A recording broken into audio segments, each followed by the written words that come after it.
ನಮಸ್ಕಾರ. ನಾನು ನಿಮ್ಮ ಭರತೇಶ ಪಾನಕನವರು. ಗೌತಮಿ ನ್ಯೂಸ್ ಕರ್ನಾಟಕ.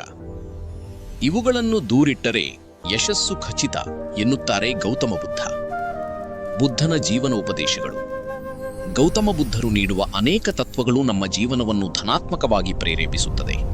ಗೌತಮ ಬುದ್ಧರ ಚಿಂತನೆಗಳಿಗೆ ನಮ್ಮ ಜೀವನವನ್ನು ಬದಲಾಯಿಸುವ ಸಾಮರ್ಥ್ಯವಿದೆ. ಗೌತಮ ಬುದ್ಧರ ಯಾವೆಲ್ಲ ತತ್ವಗಳು ನಮ್ಮ ಜೀವನವನ್ನು ಬದಲಾಯಿಸುತ್ತದೆ ಗೊತ್ತೇ? ಗೌತಮ ಬುದ್ಧರ ಯಾವೆಲ್ಲ ಚಿಂತನೆಗಳನ್ನು ನಾವು ನಮ್ಮಲ್ಲಿ ಅಳವಡಿಸಿಕೊಳ್ಳಬೇಕು? ಗೌತಮ ಬುದ್ಧರ ಚಿಂತನೆಗಿರುವ ಶಕ್ತಿಯ ಕುರಿತು ಈ ಲೇಖನ ಹೇಳುತ್ತದೆ. ಬೌದ್ಧ ಧರ್ಮದ ಸಂಸ್ಥಾಪಕರಾದ ಗೌತಮ ಬುದ್ಧರು ದೈವಿಕ ಜ್ಞಾನವನ್ನು ಹೊಂದುವುದಕ್ಕಾಗಿ ಲೌಕಿಕ ಭೋಗಗಳನ್ನು ತೊರೆದು ಏಕಾಂತದಲ್ಲಿ ಧ್ಯಾನ ಮಾಡಿದರು. ಗೌತಮ ಬುದ್ಧನ ಬಾಲ್ಯದ ಹೆಸರು ಸಿದ್ಧಾರ್ಥ.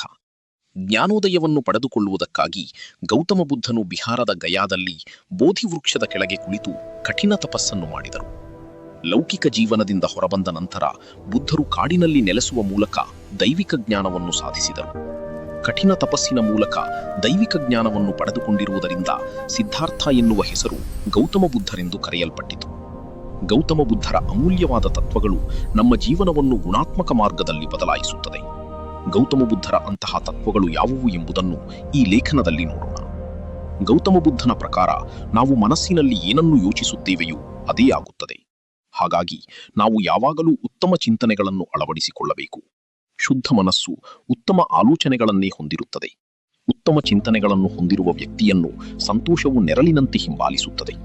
ಜೀವನವು ಧನಾತ್ಮಕವಾಗಿ ಇರಬೇಕಾದರೆ ನಾವು ಧನಾತ್ಮಕ ಚಿಂತನೆಗಳನ್ನು ಹೆಚ್ಚಾಗಿ ಮಾಡಬೇಕು.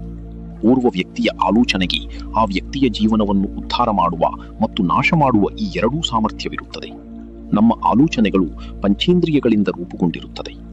ಅಂತಹ ಸನ್ನಿವೇಶದಲ್ಲಿ ಧನಾತ್ಮಕ ಚಿಂತನೆಯು ಪ್ರತಿಯೊಬ್ಬರಿಗೂ ಮುಖ್ಯವಾಗಿರುತ್ತದೆ. ನಿರಂತರ ಸುದ್ದಿಗಾಗಿ ನೋಡ್ತಾ ಇರಿ ಗೌತಮಿ ನ್ಯೂಸ್ ಕರ್ನಾಟಕ, ನಮ್ಮ ನಡೆ ಸತ್ಯದ ಕಡೆ.